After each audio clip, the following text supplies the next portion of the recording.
Esto es Anónimo 94. Navegando por la web, encontré una entrevista de Bob Lazar, un trabajador que revela los secretos del Área 51.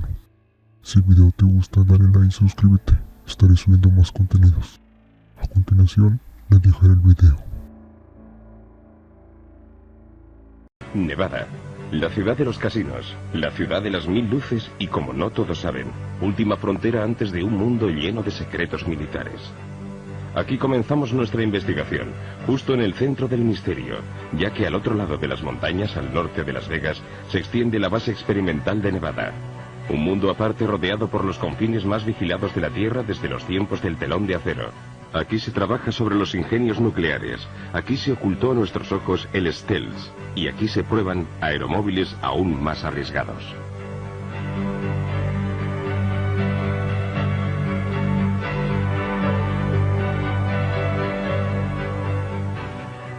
Nuestras investigaciones nos condujeron hasta John Lear, uno de los mejores pilotos de Estados Unidos, hijo del legendario diseñador de aviones William Lear. John cuenta en su haber con más de 16.000 horas de vuelo con 360 tipos de aviones, en más de 50 países. Ha establecido 17 récords del mundo de velocidad. Es el único piloto que posee todos los títulos y certificados de vuelo que extiende el Organismo Federal Aeronáutico. Después de la guerra de Vietnam, desarrolló funciones en todo el mundo para la CIA y otros organismos gubernamentales, y realizó asimismo vuelos experimentales para la Marina y la Aeronáutica. Hasta 1951, el Área 51 se utilizó fundamentalmente como base de instrucción de la Marina. Luego la Lockheed, junto con la CIA, la transformó en una base experimental secreta para efectuar las pruebas sobre los aviones espía U-2. En los años 1959, 60 y 61 se realizaron experimentos con los SR-71. Era la zona ideal para las pruebas con maquinaria y aviones secretos, porque estaba muy aislada, con los lados rodeados por las montañas. En definitiva, estaba en medio de la nada. Es decir, garantizaba el nivel de seguridad que requería. En 1960 se empezaron a llevar a cabo pruebas no solo sobre aviones, sino también sobre equipos, maquinaria y todo tipo de proyectos reservados. Según mis investigaciones, en 1972 se produjo un vacío total de información y datos que duró 18 meses. Nadie sabe qué ocurrió entre el verano de 1982 y enero... No, entre el verano de 1972 y enero de 1974. No existen datos de ningún tipo. He hablado con los encargados de seguridad. No tienen ni idea de lo que pudo ocurrir ahí dentro. Y yo tampoco. Y no puedo hacer conjeturas porque el proyecto referente a los platillos volantes, al menos según la información que he reunido, el proyecto denominado Red Light comenzó en 1960.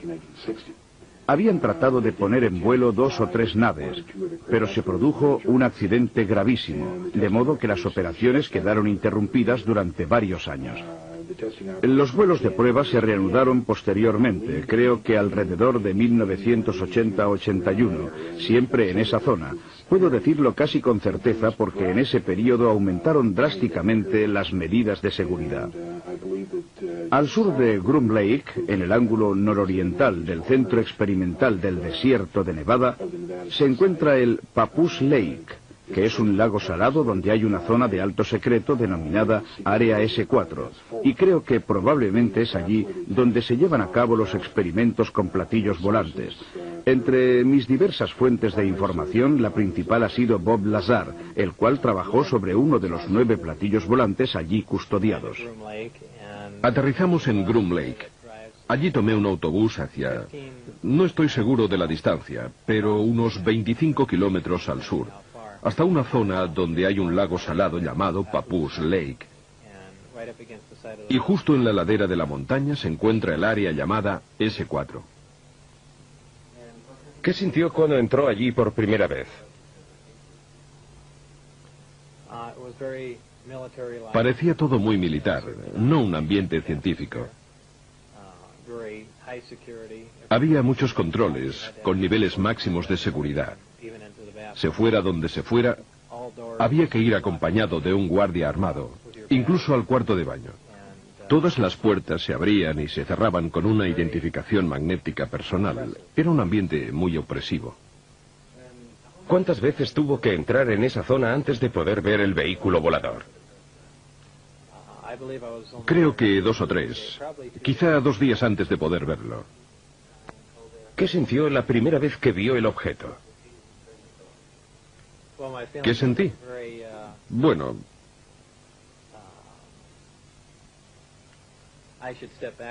volviendo atrás en el tiempo, la primera vez que vi la astronave fue cuando entré en el hangar y me dije, esto explica por fin todos esos avistamientos de ovnis.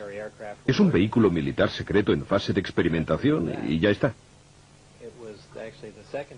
En realidad fue la segunda vez que lo vi, al entrar en su interior, cuando me di cuenta de lo que estaba sucediendo. Es decir, de que se trataba de un vehículo extraterrestre. Obviamente, esto sucedió después de haber leído todo el material informativo. Y entonces, en ese momento cambió todo. Era una sensación distinta, algo inquietante. Me sentía como un intruso. Es algo muy difícil de describir. Aún así, inténtalo. Me parecía... ¿Tienes presentes las fotos de Billy Mayer tomadas durante sus avistamientos? Era increíblemente parecido a los discos de sus fotos. Una forma fugaz, pero nítida, de una nave discoidal. Es bastante difícil describirlo así, sin dibujarlo. Pero tenía la típica forma de platillo volante.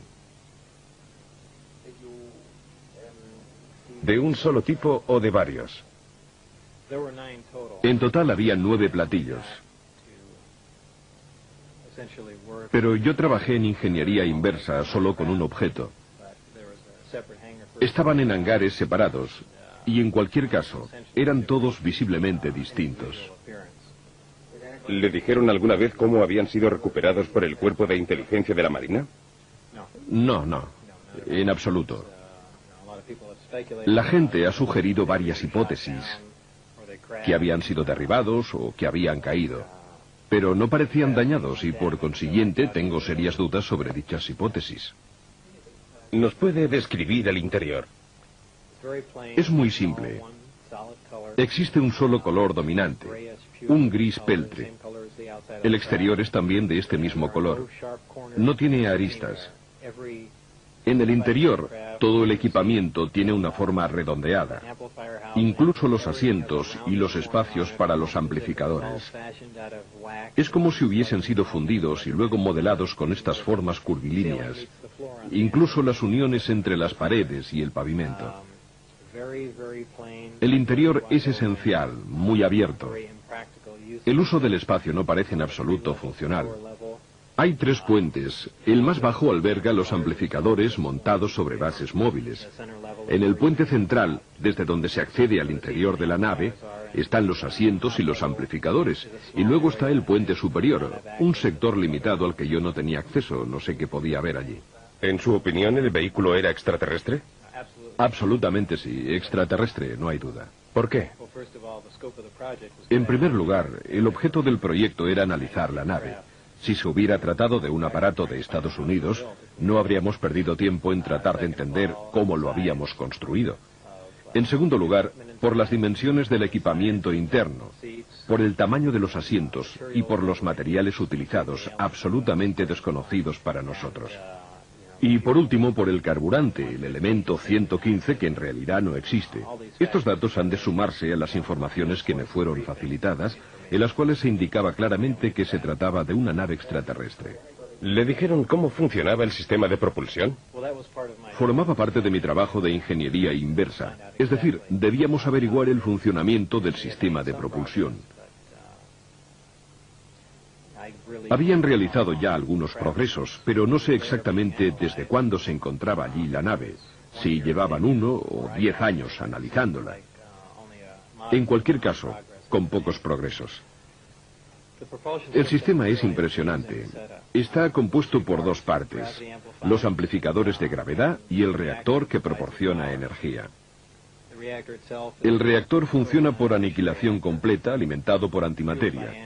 La aniquilación completa es prácticamente la más eficaz de las 3 reacciones nucleares que existen, esto es, fusión, fisión y aniquilación.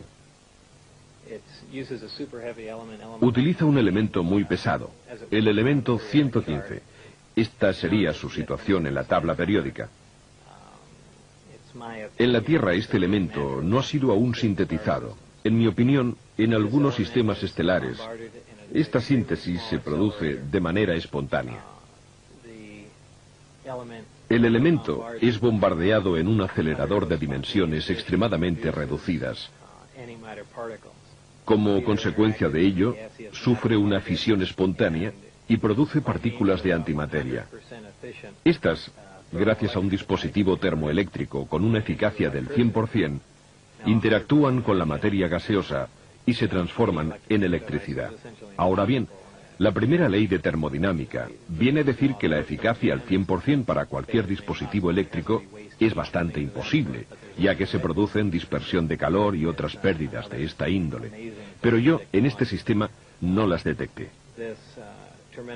Es una tecnología absolutamente asombrosa. Estas, gracias a un dispositivo termoeléctrico con una eficacia del 100%, interactúan con la materia gaseosa y se transforman en electricidad. Ahora bien, la primera ley de termodinámica viene a decir que la eficacia al 100% para cualquier dispositivo eléctrico es bastante imposible, ya que se producen dispersión de calor y otras pérdidas de esta índole. Pero yo, en este sistema, no las detecté. Es una tecnología absolutamente asombrosa. La increíble cantidad de energía que genera el sistema alimenta los amplificadores y, como producto secundario del bombardeo del elemento 115, se genera un fenómeno interesantísimo, es decir, una onda especial, la denominada gravitacional A. Esta onda viaja de un modo muy similar a las microondas. Se aplica a los amplificadores gravitacionales y mediante la corriente eléctrica generada por el reactor es amplificada y enfocada. La señal amplificada de este modo se torna ligeramente afásica y gracias a esto es posible atraer o rechazar cualquier cuerpo gravitacional. El vehículo es capaz de despegar, incluso utilizando un solo amplificador. Esta nave en concreto está dotada de 3 amplificadores, y cuando activa un solo amplificador para alejarse de la Tierra, utiliza la denominada configuración Omicron. Para viajar por el espacio, la nave gira sobre un lado, enfoca los 3 amplificadores en un único punto situado a enorme distancia, y luego se imprime máxima potencia a los amplificadores y al reactor. Prácticamente estiran el tejido del espacio, distorsionan el espacio-tiempo y lo atraen hacia la nave, que de esta manera se halla en condiciones de cubrir enormes distancias en un lapso de tiempo prácticamente nulo. La nave no se desplaza de manera lineal porque distorsiona el espacio.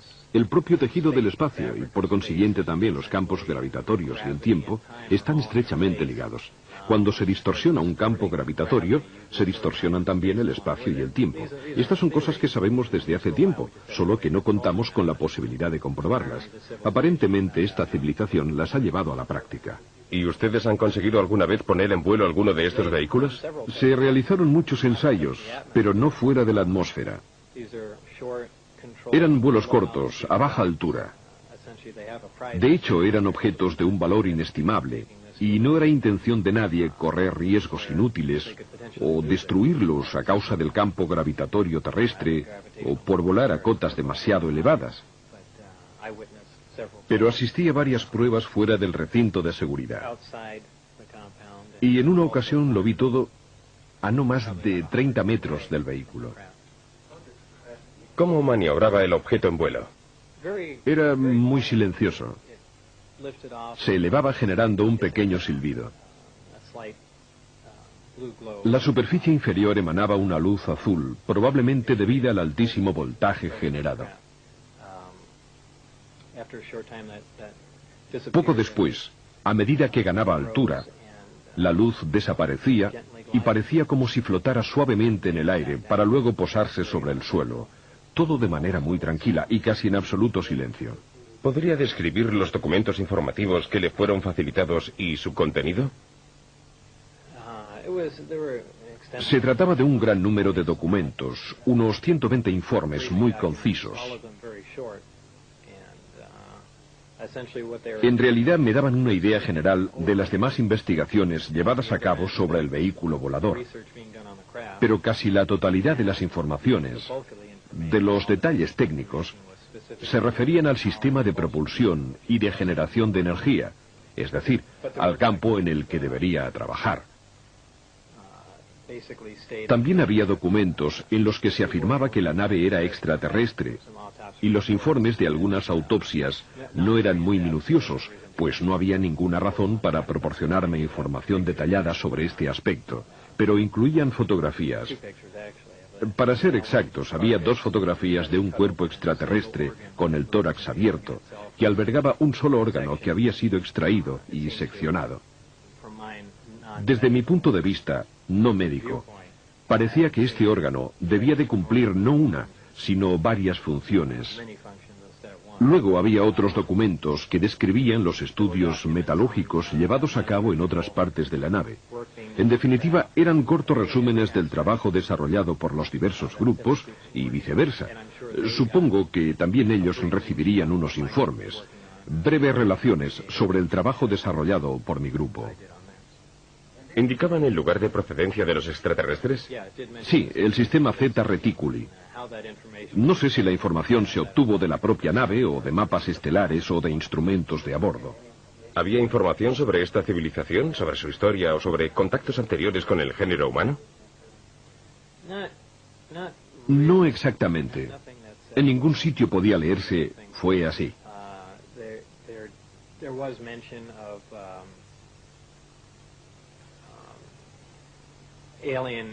Se hacía referencia a una intervención extraterrestre que se había producido en el pasado, hace muchísimos años, millones de años. En cuanto a los documentos que pude consultar, aunque repito que eran relaciones muy sintéticas, resúmenes documentales, no sé si eran auténticos o falsos. Solo puedo hacer suposiciones. No obstante, las informaciones sobre el sistema de propulsión eran todas verdaderas, estoy seguro, porque trabajaba en ello. Por lo demás, solo se hacía mención de un contacto con la Tierra que se había producido hacía más de 10.000 años, de alteraciones genéticas que habían dado lugar a un ser simiesco y otras declaraciones de esta índole. ¿Ha visto alguna vez de cerca un alienígena vivo o muerto? No, solo en fotografías. En varias ocasiones he declarado que al cruzar una determinada zona, miré por una ventana y vi algo pequeño, pero no digo que fuera el cuerpo de un extraterrestre. Es inútil adelantar conclusiones y decir, seguramente vi un extraterrestre, porque podía tratarse simplemente de un maniquí creado como modelo en función de sus peculiaridades corporales y de las dimensiones de los asientos. Y por consiguiente, insisto en que en realidad no vi ningún cuerpo vivo en movimiento. Como principio, respondo que no. ¿Por qué le eligieron a usted para este trabajo? Es muy difícil responder, no sabría hacerlo. Seguramente como físico no soy el más cualificado, por tanto no tengo la menor idea. Por otro lado, puede ser que se sintieran frustrados, porque no conseguían dar más pasos adelante. Hacía ya mucho tiempo que no lograban avanzar en sus investigaciones. O quizá quisieran una persona nueva, alguien que pudiera ver las cosas de forma distinta. Y por otra parte, yo tengo fama de ser así. ¿Por qué decidió divulgar estas informaciones? ¿Cuándo? ¿Por qué? Resulta difícil responder. Hay varias razones.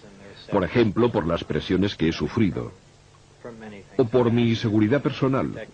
Y también porque es injusto que sobre estas informaciones se mantenga una cerrada reserva.